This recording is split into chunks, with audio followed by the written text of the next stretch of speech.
Hello friends, કેમ છો બધા? તમારી પોતાની ચેનલ નિશા પટેલ ગુજરાતીમાં તમારું સ્વાગત છે અને હું છું નિશા।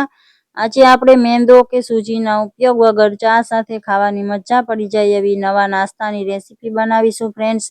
બહુ જ ટેસ્ટી રેસીપી બને છે। તમે આને એકવાર બનાવીને ડબ્બો ભરીને સ્ટોર કરીને રાખી શકો છો। આ ખરાબ નથી થતી। તો એકવાર બનાવીને 15 થી 20 દિવસ ખાઈ શકાય એવી આપણે નાસ્તાની રેસીપી જોઈ લઈએ ફ્રેન્ડ્સ। તો એના માટે ગેસ પર મેં એક પેન રાખી દીધું છે। એમાં આપણે પાણી એડ કરવાનું છે। તો આ 1 વાટકો પાણી એડ કર્યું છે મેં, અને ફરીથી અડધો વાટકો પાણી એડ કર્યું છે। ટોટલ 1.5 વાટકો પાણી લીધું છે। માપ માટે તમે ઘરના કોઈ પણ વાટકીનું માપ લઈ શકો છો ફ્રેન્ડ્સ બહાર ક્યાંય ફરવા જવું હોય કે પછી બાળકોને સાંજના નાસ્તા માટે કે ટિફિનમાં આપવા માટે પણ તમે આ રેસીપી બનાવી શકો છો। હવે આમાં મેં ટેસ્ટ પ્રમાણે નિમક એડ કરી દીધું છે। પાણીને આપણે ઉકાળવાનું છે, તો ગેસની ફ્લેમને હાઈ જ રાખીશું ફ્રેન્ડ્સ। હવે આમાં થોડો એવો હળદર પાવડર મેં એડ કર્યો છે। હળદર ઓપ્શનલ છે ફ્રેન્ડ્સ, તમે એના વગર પણ બનાવી શકો છો, પણ હળદર નાખવાથી કલર થોડો સરસ આવશે। હવે 2 ચમચી જેટલું આમાં તેલ એડ કરી દીધું છે મેં। એકવાર બધું મિક્સ કરી લેશું ફ્રેન્ડ્સ। તમે મારી ચેનલને હજુ સુધી સબસ્ક્રાઇબ ન કરી હોય તો પ્લીઝ ચેનલને સબસ્ક્રાઇબ જરૂરથી કરી દો અને બેલ આઇકનને પ્રેસ કરી દો, જેથી મારી નવી વિડીયોની નોટિફિકેશન તમને મળતી રહે। હવે આપણે આમાં બીજા મસાલા કરી લેશું। તો આ 1 ચમચી જેટલું મેં આ રીતે અધકચરું વાટેલું જીરું લીધું છે ફ્રેન્ડ્સ। આ રીતે જીરું એડ કરવાથી જીરું વણવામાં કે પછી તળતી સમયે નીકળી નહીં જાય બહારથી। મેં એને વેલણ પાટલા સાથે થોડું ક્રશ કરી લીધું હતું। અને આ મીઠા લીમડાના પાન લીધા છે, એને પણ મેં ચાકુથી થોડા આ રીતે ટુકડા કરી લીધા છે। અને આ મેં 1 ચમચી ભરીને ચીલી ફ્લેક્સ લીધા છે ફ્રેન્ડ્સ, એ પણ એડ કરી દેશું। મસાલા આ રીતે પાણીમાં મિક્સ કરવાથી બધી ફ્લેવર સરસ આવી જાય છે પાણીમાં એની।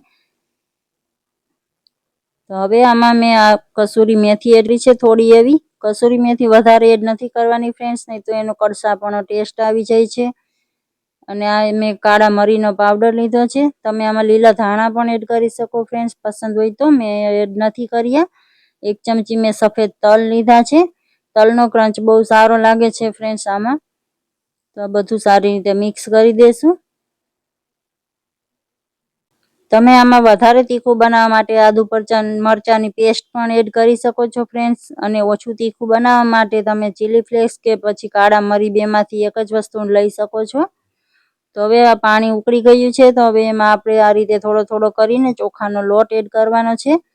તો જે વાટકીથી આપણે પાણી લીધું હતું એ જ વાટકીથી 1 વાટકી મેં ચોખાનો લોટ લીધો છે। એને આ રીતે વેલણ કે પછી ચમચાથી આ રીતે મિક્સ કરીશું ફ્રેન્ડ્સ, એટલે આમાંથી ગાંઠા એકદમ પણ નહીં રહે, સરસથી મિક્સ થઈ જશે।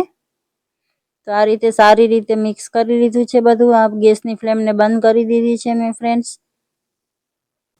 તો અત્યારે આ મિશ્રણ બહુ વધારે ગરમ છે ફ્રેન્ડ્સ, આમાંથી આપણે નાસ્તો બનાવી નહીં શકીએ। અને ઢાંકીને રાખી દેવાનું છે 15 થી 20 મિનિટ માટે રેસ્ટ માટે છોડી દેશું। ત્યાં સુધીમાં થોડું ઠંડુ પણ થઈ જશે અને લોટ સરસથી સેટ થઈ જશે। 15 થી 20 મિનિટ થઈ ગયા છે। ગેસ પરથી નીચે ઉતારી લીધું હતું પેનને મેં। હવે હલકું એવું ગરમ છે, તો એને આપણે બીજા વાસણમાં ટ્રાન્સફર કરી દેશું। અને હવે આપણે આને સરસ મસળીને આનો લોટ બાંધવાનો છે ફ્રેન્ડ્સ। મિશ્રણ થોડું ડ્રાય લાગતું હોય તો આ સ્ટેજ ઉપર 1 થી 2 ચમચી પાણી એડ કરીને આપણે લોટને સરસથી કૂણવી લેશું। અને મિશ્રણ થોડું ઢીલું થઈ ગયું હોય તો તમે આમાં 2 ચમચી મેંદો કે પછી કોર્નફ્લોર કે પછી ઘઉંનો લોટ એડ કરી શકો છો ફ્રેન્ડ્સ।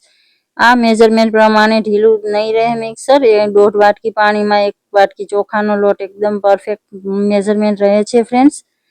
આ રીતે સરસથી આપણે ભેગો કરી લીધો છે લોટને। હવે આપણે આ લોટમાંથી 2 થી 3 પાર્ટ આપણે કરી લેશું। અને આ રીતનું એક મોટું લોહી મેં લઈ લીધું છે। હવે આને આપણે વણવાની છે, તો સૂકો લોટ થોડો એવો ડસ્ટ કરીને આપણે આની મોટી સાઈઝની રોટલી વણીને તૈયાર કરી લેશું ફ્રેન્ડ્સ। નહીં વધારે જાડી કે નહીં વધારે પાતળી એવી રોટલી આપણે વણીને તૈયાર કરશું। અને હવે નાસ્તો ફૂલી ના જાય એના માટે આ રીતે ફોર્કથી મેં એમાં હોલ કરી દીધા છે। અને હવે તમે આને મનપસંદ શેપમાં કટ કરી શકો છો ફ્રેન્ડ્સ। મેં આને લાંબો સ્ટ્રીપમાં કટ કર્યો તો તમે આને કોઈ પણ વાટકીથી એવી રીતે ગોળ પૂરીની જેમ કે પણ કોઈ પણ શેપના કૂકી કટરથી કટ કરી શકો છો આ નાસ્તાને। પણ કટિંગની આ રીત મને બધાયથી આસાન લાગે છે ફ્રેન્ડ્સ, બહુ સરળતાથી થઈ જાય છે. તો આ રીતનું મઠરી કટર કે પછી પીઝા કટર કે પછી ચાકુની હેલ્પથી આ રીતે આપણે એને પટ્ટીઓમાં કટ કરી લેશું. અડધા ઇંચ જેવી મેં એની પટ્ટી કરી લીધી છે અને વચ્ચે પાછા આ રીતે 2 કટ કરી લેશું આપણે. તો આ રીતના નાની નાની સ્ટ્રીપમાં આપણો નાસ્તો બનીને તૈયાર થઈ જાય છે ફ્રેન્ડ્સ. હવે આપણે આને ફ્રાય કરવાનો છે. તો ગેસ પર મેં તેલ ગરમ થવા માટે રાખી દીધું હતું. એમાં આપણે નાસ્તાને એડ કરી દઈશું આ રીતે. હાઈ ટુ મીડિયમ ફ્લેમ પર આપણે એને ફ્રાય કરી લેશું. આને કૂક થતા વધારે સમય નથી લાગતો ફ્રેન્ડ્સ, કારણ કે પહેલાથી જ કૂક થઈ ગયો હતો ચોખાનો લોટ. આ રીતે ગોલ્ડન કલર આવે ત્યાં સુધી આપણે એને તળી લેશું. એકદમ ક્રિસ્પી થઈ જાય છે ફ્રેન્ડ્સ. તેલ નિતારીને આપણે એને અલગથી કિચન ટીસ્યુ ઉપર લઈ લેશું અને સેમ આ જ રીતે બધો નાસ્તો બનાવીને તૈયાર કરી લેશું ફ્રેન્ડ્સ. તો આપણો ડબ્બો ભરીને ચોખાના લોટનો મેંદાના ઉપયોગ વિના ક્રિસ્પી એવો મસાલેદાર નાસ્તો બનીને તૈયાર છે. તમને મારી આ રેસીપી કેવી લાગી ફ્રેન્ડ્સ? સારી લાગી છે તો લાઈક કરી દેજો. તમારા ફેમિલી અને ફ્રેન્ડ્સ સાથે શેર જરૂરથી કરજો અને કમેન્ટ કરીને જરૂરથી જણાવજો ફ્રેન્ડ્સ. મળીએ છીએ આવી જ નવી રેસીપી સાથે. Thank you for watching.